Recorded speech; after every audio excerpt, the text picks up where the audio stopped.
Hello students, अपनी पिछली class में मैंने आपको संधि परिचय दिया था। संधि के बारे में बताया था, स्वर संधि, व्यंजन संधि और विसर्ग संधि। और हमने स्वर संधि और व्यंजन संधि के बारे में पढ़ा भी था। पर एक बार फिर से मैं आपको स्वर संधि का परिचय देना चाहती हूँ। संधि का परिचय पहले, फिर स्वर संधि का। इससे आपको हमेशा संधि याद रहेगी। संधि अर्थात मेलनम, तो संधि का अर्थ ही होता है मेल। संधि अर्थात मेल, है ना। जब दो देशों के बीच संधि होती है, आपने सुना होगा। इसी तरह से संधि अर्थात जोड़ना, मेल करना, है ना। वर्णयोः वर्णानाम वा मेलनम संधि। वर्णों के मेल को, वर्ण जब वर्ण से मिलते हैं तो यह मिलन जो है वो यह में संधि कहलाता है ना। द्वयोः वर्णयोः बहुनाम वर्णानाम वा संयोगेन यह रूपांतरः जायते सह संधिः। दो वर्ण या बहुत सारे वर्ण, दो वर्णों का संयोग या फिर बहुत सारे वर्णों का संयोग जब होता है, तब जो अंतर होता है, रूपांतर, जो शब्दों में जो अंतर स्थापित होता है, जो नया अंतर दिखलाई पड़ता है, वही संधि कहलाता है ना। दो या दो से अधिक वर्णों के मेल को संधि कहते हैं।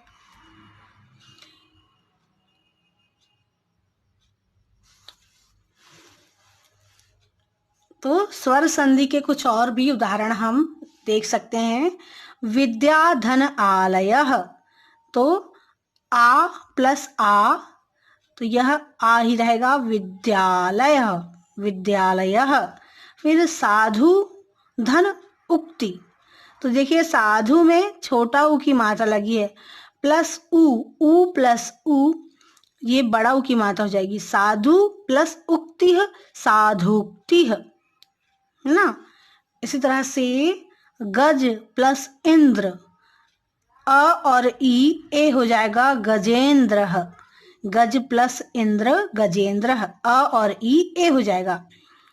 तो इस तरह से देखिए संधि जब बनती है तब कुछ नया ही रूप हमारे सामने आता है। गजेंद्र, गज और इंद्र गजेंद्र। देव प्लस ऋषि देव ऋषि, अ और री, तो यह री ऋषि का है, जो यह चेंज हो जाएगा देवर्षि।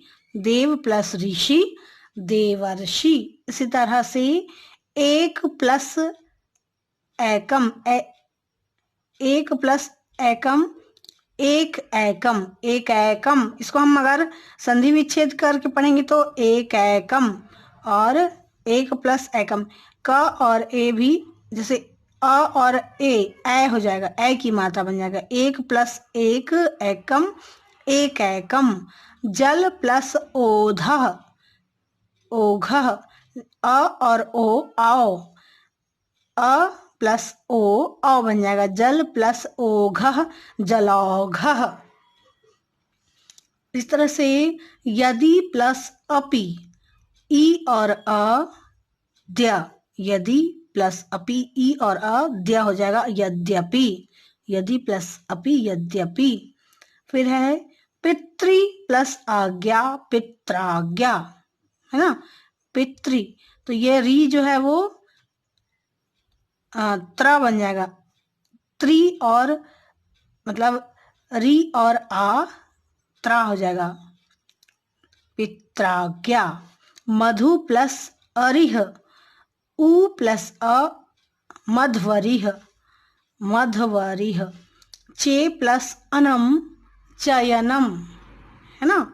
फिर है भो प्लस अनम भवनम। इसी तरह से गाय प्लस अकह गायकः।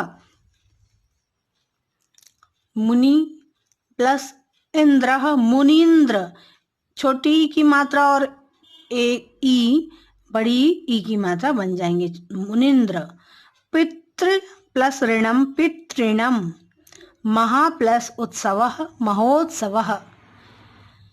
लव तव प्लस ऋकारः तवलकारः। राज प्लस ऐश्वर्यम राजैश्वर्यम। सुख प्लस ऋतः सुखार्तः। फिर है सु प्लस आगतम स्वागतम, प्रति प्लस एकम प्रत्येकम, वने प्लस अपि वने अपि, यहाँ पे अवग्रह लग जाएगा। हरे प्लस अत्र हरेत्र, को प्लस अपि को अपि, पौ प्लस अकः पावकः। तो ये हो गया आपका स्वर संधि के कुछ उदाहरण। आगे अगली क्लास में हम व्यंजन संधि के कुछ उदाहरण देखेंगे।